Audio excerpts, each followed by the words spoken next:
Qu'est-ce que le cosinus et le sinus d'un nombre réel? Pour le savoir, nous allons d'abord nous placer sur le cercle trigonométrique. Rappelons-le, le cercle trigonométrique est un cercle de rayon 1 sur lequel un point est choisi comme origine et qui représente le réel 0.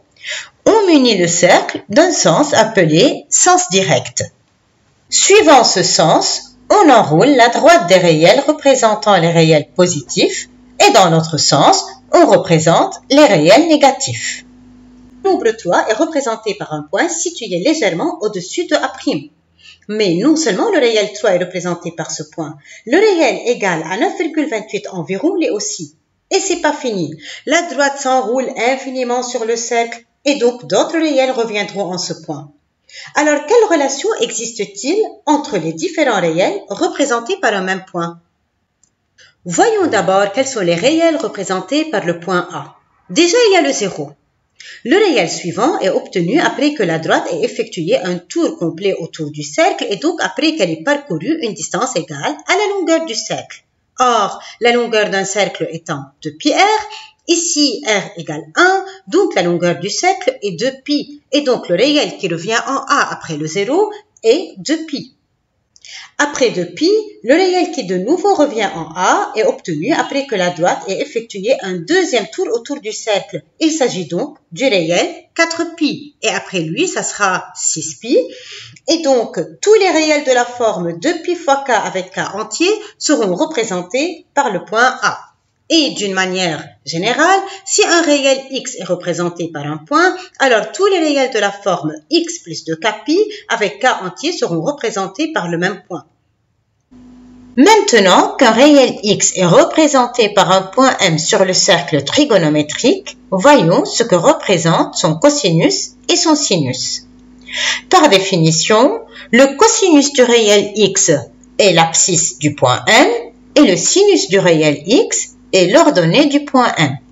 On sait que le point qui représente le réel x représente aussi tous les réels de la forme x plus 2kπ avec k entier. L'abscisse de M étant le cosinus de x, elle sera aussi le cosinus de x plus 2kπ, d'où cosinus x plus 2kπ égale cosinus x. De la même façon, l'ordonnée de M étant le sinus de x et donc de x plus 2kπ, alors sinus de x plus 2kπ égale sinus x avec k un entier. On dit que les fonctions cosinus et sinus sont périodiques de période de π. Traçons maintenant les représentations graphiques des deux fonctions cosinus et sinus. Ces fonctions étant périodiques de période de π, nous les représenterons en premier temps sur un intervalle d'amplitude de π. J'ai choisi l'intervalle moins π. Commençons par représenter la fonction cosinus. Cosinus de moins π égale à moins 1, c'est l'abscisse du point A'.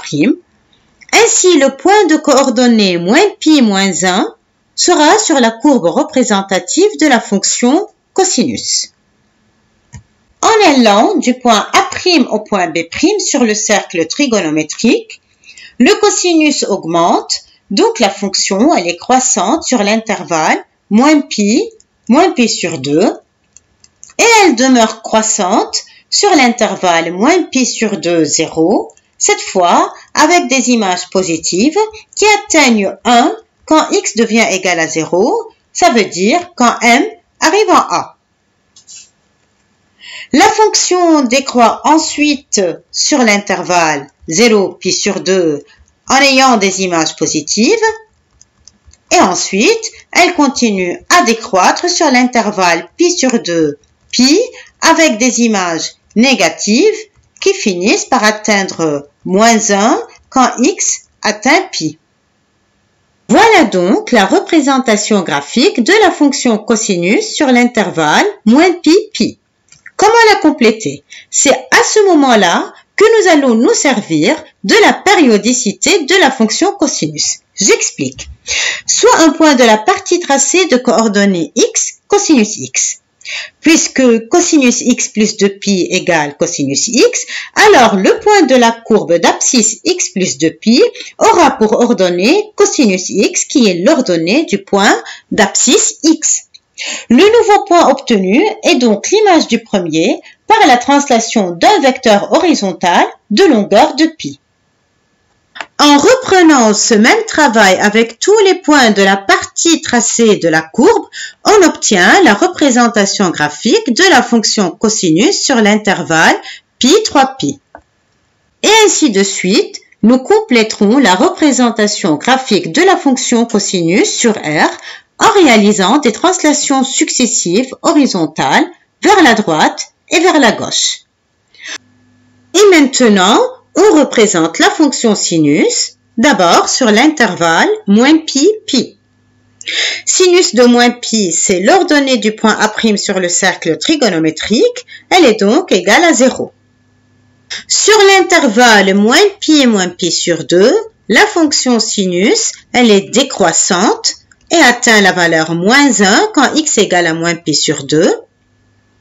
Et ensuite, sur l'intervalle moins pi sur 2, la fonction sinus, elle est croissante. Elle passe des valeurs négatives sur l'intervalle moins pi sur 2, 0, aux valeurs positives sur l'intervalle 0 pi sur 2. Et la valeur maximale qu'elle atteint, c'est 1. Ensuite, sur l'intervalle pi sur 2, pi, la fonction sinus, elle est de nouveau décroissante. Ainsi, on obtient la courbe représentative de la fonction sinus sur l'intervalle moins pi, pi. Grâce à la périodicité de la fonction sinus, on va pouvoir compléter la courbe représentative de la fonction sur tout R.